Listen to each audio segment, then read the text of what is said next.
ఈవేళ మన పద్మావతి దేవి శ్రీ వెంకటేశ్వర స్వామి వారి యొక్క పరిపూర్ణమైనటువంటి కటాక్షంతో శ్రీ సుఖ ఆశ్రమ ప్రాంతంలో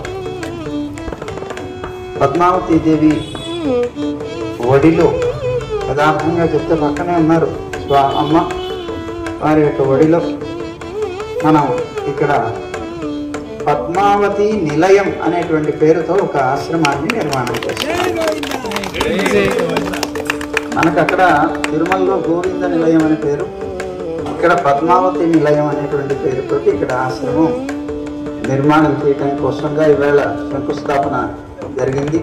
యథార్థంగా నా అమ్మ నా తల్లి అనేటువంటి ఒక పౌరుషాన్ని కూడా ఒక చక్కగా దీన్ని కూడా చూపించగలిగినటువంటి శక్తి కలిగినటువంటి వారు. అలాంటి చాలా చక్కనైనటువంటి సేవ చేసేటువంటి మన శ్రీనివాసాచార్య స్వామి వారికి, వారి యొక్క దంపతులకి, వారి కుటుంబాలకి, అలాగే ఇక్కడ మనం 2 రోజులు ఉండడానికి స్థానాన్ని కల్పించి చాలా చక్కగా పెరుమాళ్ళకు కైంకర్యం చేసినటువంటి మన రామానుజం, అలాగే జానకి ఆ దంపతులు రామకుమార్ అని చూస్తారు. ఇక్కడ కోవిల్లోనే పనిచేస్తున్నారు. మన పీఠానికి శిష్యులు కూడా ఇలా ఉన్నటువంటి మన రామానుజాచార్య స్వామి వాళ్ళ యొక్క కుటుంబానికి, వారి తండ్రి గారికి అందరికీ కూడా పేరు పేరున ప్రత్యేకంగా అనేక